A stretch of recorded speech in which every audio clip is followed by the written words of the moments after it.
자, 오늘은 사사기와 그 사사시대를 배경을 하고 있는 룻기의 말씀을 같이 한번 보도록 하는데요. 이 사사기는 우리가 잘 알고 있는 대로 이제 영적으로 어둠의 시대라고 얘기하고, 그리고 각기 소견에 좋은 대로 행했다, 뭐 이런 우리가 성경의 구절을 보더라도 하나님 말씀이 제대로 실현되지 않는, 시행되지 않는, 그냥 사람들 각자의 생각대로 움직이는 이런 시대가 바로 사사시대의 특징이었다라는 것을 우리가 알 수 있습니다. 이 사사라는 그 직책은요, 오늘날에 말하면 재판관입니다. 재판관으로서 하나님의 말씀이 없는 이런 상황 가운데에서 각기 자기 소견에 좋은 대로 살다 보니까 얼마나 많은 그 범죄들, 그리고 여러 가지 그 부정과 부패, 그리고 또 불의한 일들이 많았겠습니까? 이런 일들을 이제 그 재판관들, 사사들이 재판을 하는데, 이런 일들뿐만 아니라 사사들은 그 당시 이제 왕으로서 뿐만 아니라 또 제사장으로서 여러 가지 이런 일들을 감당을 하면서 이스라엘에서는 없어서는 안 될 이런 그런 역할들을 감당하게 됩니다. 이 사사 시대는 여호수아가 죽고 난 이후부터 약 한 350년의 기간을 우리가 사사 시대라고 얘기를 하고요. 자, 그때의 특징은 이스라엘에 아직 왕이 없었다라는 거예요. 그러니까 그 주변 나라들, 뭐 블레셋이라든지 뭐 그 주변의 다른 나라들은 이미 왕이 세워졌었는데, 이스라엘은 여전히 아직까지는 왕이 통치하는 나라가 아니라 하나님이 통치하는 신정 국가였다라는 이런 부분을 보게 되고요. 그럼에도 불구하고 이스라엘 백성들이 결국 하나님 말씀에서 멀어졌을 때, 그들은 하나님의 말씀과 언약대로 살아가는 것이 아니라 각기 소견에 좋은 내 뜻대로 살아가는, 내 마음대로 살아가는, 나의 복음을 들고 살아가는 이런 그 시대였다라고 볼 수가 있겠죠. 자, 우리가 그런 것을 생각했을 때 사사시대가 그냥 악하다라고 생각할 것이 아니라, 오늘 우리 안에도요, 하나님 말씀대로 살아가는 것이 아니라 오늘 우리의 인생을 움직여가는 것이 내 마음대로, 내 뜻대로, 내 목표와 내 계획대로 살아간다면 바로 내 마음, 나의 신앙이 바로 사사시대를 살고 있다, 이렇게 생각하면 좋을 것 같습니다. 그래서 이 사사시대의 그 배경은 여호수아 이후에 350년간의 그런 기간을 다루고 있고, 여기는 이스라엘 백성들로부터 그 다음에 레위인들, 그 다음에 제사장들, 사사들까지, 나시린에 이르기까지 모든 이스라엘의 각각 모든 부분에 있어서 얼마나 타락했는지, 그 시대가 얼마나 타락한 시대였는지, 그런 것들을 보여주는 성경책이 바로 이 사사기의 말씀입니다. 이것을 보여주는 이유는 뭘까요? 하나님 말씀과 멀어졌을 때, 하나님 말씀이 없을 때,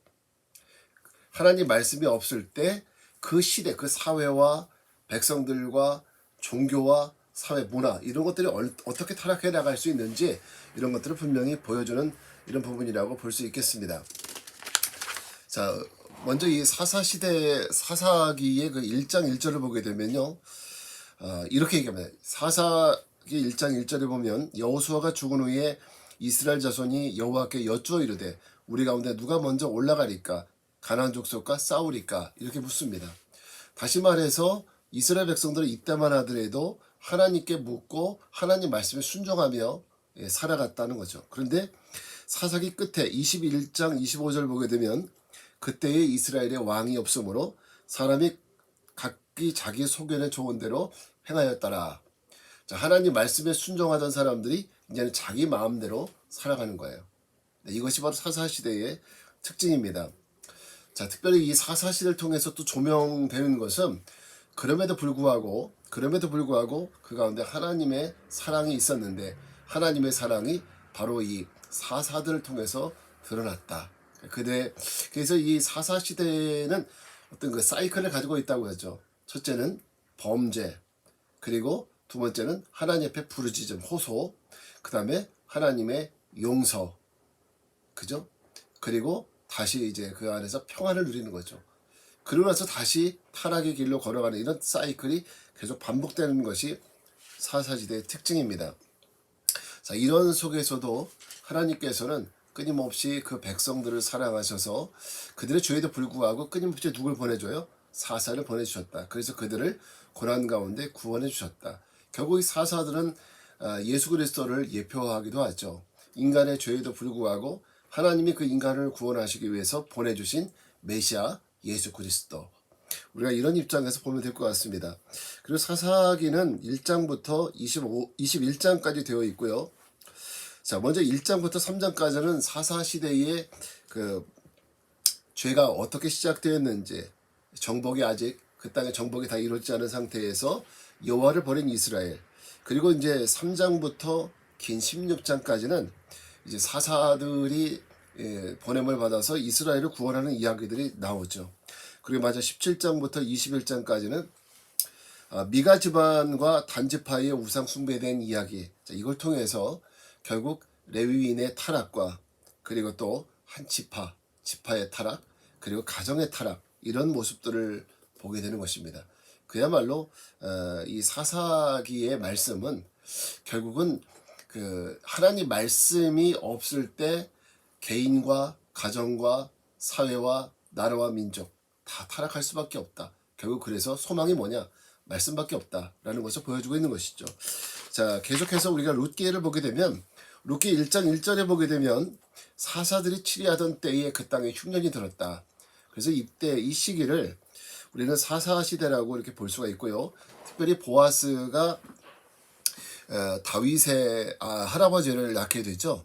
그래서 약 한 100년, 다윗이 태어나기 100년 전의 사건으로 이렇게 보기도 합니다. 그때로 수정하기도 하고요. 그래서 이때에는 하나님을 잘 섬기지 않았던 시대, 역시 말씀이 희귀하고 말씀이 없었기 때문에 각기 자기 속에는 좋은 대로 활동하던 이런 시대였다라는 것을 보게 됩니다. 그래서 엘리멜렉이라는 한 그 신실한 가정이 어떻게 하나님 말씀을 알지 못했을 때 떠나지 말아야 될 베들레헴을 떠나서 모압 땅으로 이주하죠. 그래서 결국 이것도 하나님께서 금하시는 바인데 그 이방 땅으로 떠납니다. 왜 갑니까? 흉년 가운데서 살기 위해서 떠나는 거예요.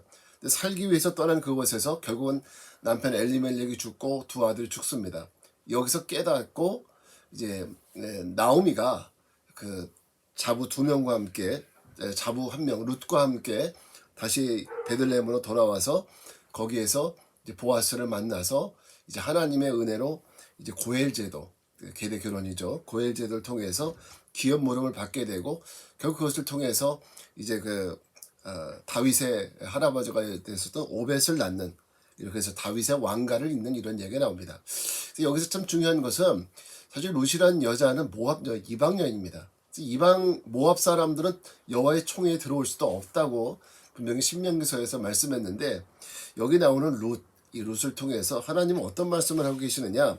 이스라엘 백성들이 하나님에 대한 신앙을 버렸을 때 하나님께서는 이방 여인을 통해서 결국은 하나님의 구원의 역사를 끝까지 이루어 가신다라는 것을 보여줍니다.